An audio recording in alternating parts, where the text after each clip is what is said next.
As of our last city council meeting, there remains an unsettled issue. I had agendized the question, a discussion involving any individual council member's demand to inspect city records or city property.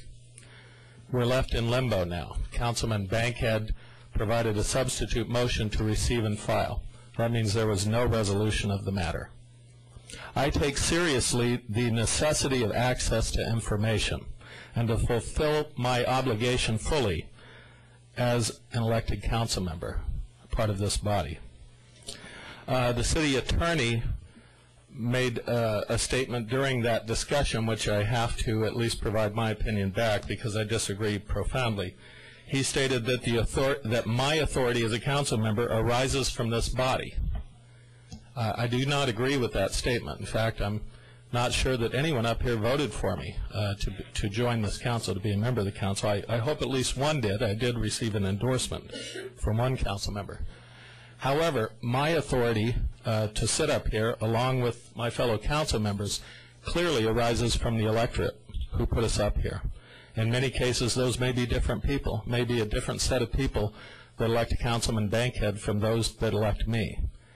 So I think it's a very dangerous precedent still to shut out the voice of that many people by allowing even the tyranny of a majority of council to suppress and to basically prevent any individual council member from conducting the requirements of this job, from carrying out their duty upon which we're all sworn to uphold, all of us up here. So I just want to make sure that that it's understood that this is an unsettled matter. The council took no action with which to be that tyranny of the majority to try to suppress my request for this information. I do have the benefit of an opinion received recently from the State of California Legislative Council that the areas of law, the sections of law, the Penal Code and the Evidence Code, that there is no legal authority with which to withhold this from me at this point. And in fact, in efforts to look at maybe modifying legislation to allow the citizens through their elected council members to get a peek behind the curtain of the governments that serve them, they're having difficulty coming up with a way to create legislation because no such prohibition currently exists. So I understand that people are carrying out different roles and that part of the role from the beginning was to control liability issues that would affect the city. But I can't allow statements that are provably false to stand. And this theory that we've woven that somehow I as an individual council member can be denied access to inspection of records, I very strongly and vociferously disagree with that. As soon as we're able to get some form of authority, I would have the option of legally challenging that. But what this is doing is very much transferring that argument to the political arena. And that's why I'm having to make very clear where I stand on this. And for the effectiveness of future councils, for the ability of any council member that you elect up on the dais here to help prevent any amount of dishonest activity. You know, the city of Bell is an overused example. I'm not suggesting the city of Fullerton has anything like that going on, but it's only by that level of transparency through the elected officials are we able to ensure the city government is running properly. So I will continue to push back on anyone that tries to deny that access.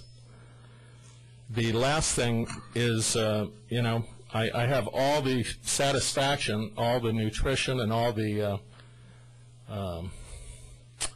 sense of a light fast food meal based on Mr. Giannaco's first report. I do have the written report now. I've been able to identify a number of statements in here which, well, I will make I'll make my arguments against this clear when time permits, but I was hoping for a bit more to sink our teeth into. What I'm seeing in here, there are some statements. I'll give you an example.